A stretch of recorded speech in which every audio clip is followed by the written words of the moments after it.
وعلیکم السلام ورحمۃ اللہ۔ دیکھیے، یہ خوف کا ایک بت ہوتا ہے، یہ بھی شرک ہے۔ خوف اس انداز سے کہ ناراض ہو کے پتہ نہیں کیا ہو جائے گا۔ ایک وہ والا خوف ہوتا ہے کہ ایسا کوئی ظالم قسم کے لوگ ہوں، سردار ہوں، بادشاہ ہو، کہ اگر ان کو پتہ چل گیا اس ایمان کا تو وہ قتل کر دیں گے، سولی لٹکا دیں گے، کیما بنا دیں گے۔ اس طرح کا کوئی جو خوف ہوتا ہے، اس کو یعنی اس کی وجہ سے بندہ ایمان کی طرف نہ آئے، یعنی ایمانداروں کا ساتھ نہ دے، تو وہ ایک اور چیز ہوتی ہے۔ لیکن اب وہ تو دور ہے نہیں، کچھ بھی نہیں انسان کر سکتے، وہ ماحول ہی نہیں ہے اس طرح کا ماحول۔ زیادہ سے زیادہ یہ ناراض ہو جائیں گے، یہ ہو جائیں گے۔ اس ناراضگی کا جو ڈر ہوتا ہے، اس طرح کا جو خوف ہوتا ہے، یہ خوف شرک کی حد تک چلا جاتا ہے۔ باقی فلاں کیا کہے گا، فلاں ناراض ہو جائے گا، فلاں مجھے کافر کہنا شروع ہو جائے گا، فلاں مجھے مرتد کہنا شروع ہو جائے گا، باغی کہنا شروع ہو جائے گا۔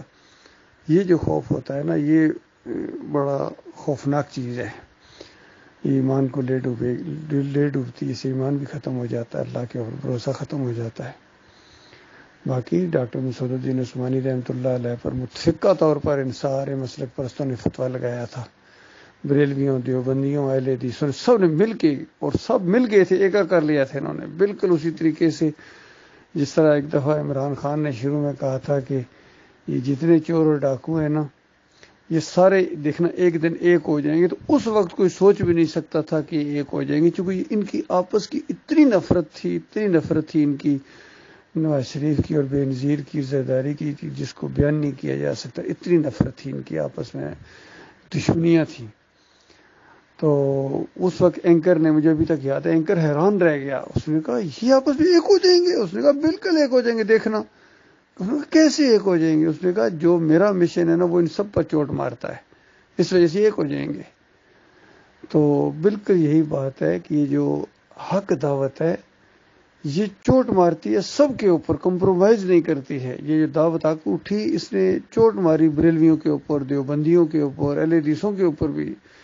اہل حدیث ناراض ہو گئے کہ ہم بھی، کہا گیا ہاں تم بھی، وہ بڑے اس پر غصہ ہوئے، سب زیادہ ناراض وہ ہو گئے کہ ہم بھی، چلو باقیوں بریلویوں کو کافر مشرک ثابت کرو، دیوبندیوں کو کرو، ہم بھی۔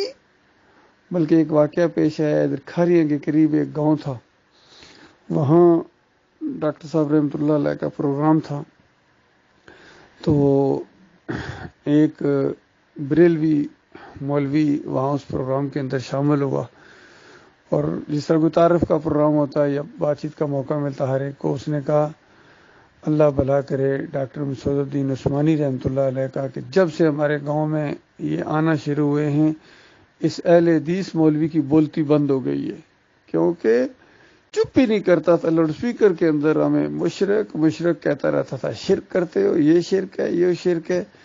جب ڈاکٹر عثمانی رحمۃ اللہ علیہ نے آ کے ان کا شرک واضح کیا ہے اور اس تک بات پہنچی ہے کہ تم بھی مشرک ہو، بے ایمان، بالکل بند ہو گیا ہے بولتی۔ چونکہ اب اگر وہ بریلوی کو مشرک کہتا تو یہ اس کی عقیدے کی وجہ سے کہتا، تمہارے اندر بھی یہ ہے، تم بھی تو کہتے ہو نبی علیہ السلام جو ہے مدینے والی قبر میں حاضر ناظر ہیں، اور یہاں قبر برزخ ہے، اور ادھر ہی اعمال پیش ہوتے ہیں، فرشتے ادھر لے کے جاتے ہیں، تم بھی تو اسی طرح شرک کرتے ہو، تعویذ گنڈا کرتے ہیں۔ 99% جو اہل حدیث علماء ہیں تعویذ گنڈے کے قائل ہیں، اور ان کے اکابرین تعویذ گنڈا کرتے ہیں۔ تو یہ اس طریقے سے سب کے اوپر اس حق کی چوٹ پڑی ہے، سب بلبلا اٹھے ہیں، اور انہوں نے ایکا کر کے فتویٰ دیا تھا ڈاکٹر مسعود الدین عثمانی رحمۃ اللہ علیہ کے بارے میں، ایسا فتویٰ جو ہمارے بارے میں بھی نہیں یہ لوگ دے پا رہے ہیں۔ انہوں نے کہا ڈاکٹر عثمانی رحمۃ اللہ علیہ کا قتل واجب ہے، اندازہ لگاؤ، اس طرح کا فتویٰ انہوں نے دیا تھا۔ یہ اور بات کہ اللہ تعالیٰ نے ان کو بچایا ہے، کیونکہ اگر یہ قتل کر دیتے یا حکومت کی طرف سے کس طرح کا فیصلہ ہو جاتا تو پھر ہمارے لیے بہت مشکل کام تھا۔ بہرحال ایماندار پھر بھی قائم رہتے، کوئی پرواہ نہیں ہے، لیکن اللہ تعالیٰ نے آسانی کی ہمارے لیے کہ اللہ تعالیٰ ڈاکٹر عثمانی رحمۃ اللہ علیہ کا بڑی شدید ان کی خواہش ہوتی، ڈاکٹر صاحب کی خواہش تھی کہ مجھے بے شک اللہ کے راستے میں مار دے، قتل کر دے، یہ شہادت ہے، اس کے بہت شوقین تھے، یقین کیجیے، وہ دل رکھتا تھا اس خواہش کے ساتھ ان کا، لیکن ہوتا وہی ہے جو اللہ چاہتا ہے۔ اور شہداء سے بھی اونچا مقام اللہ تعالیٰ نے رکھا ہوا ہے صدیقین کا، صدیق جو ہوتے ہیں بہت بڑے سچے، اللہ تعالیٰ وہ والا درجہ دے ڈاکٹر عثمانی رحمۃ اللہ علیہ کو، لاکھوں کروڑوں اربوں رحمتیں بارش کرے مالک ان کے اوپر، کس طرح ایمان کے اوپر ڈٹ گئے تھے۔ یہ ڈٹ جانا جو ہے نا میرے بھائیوں، یہ اللہ کو بہت پسند ہے۔ اللہ تعالیٰ ایمان خالص کے اوپر قائم رکھے۔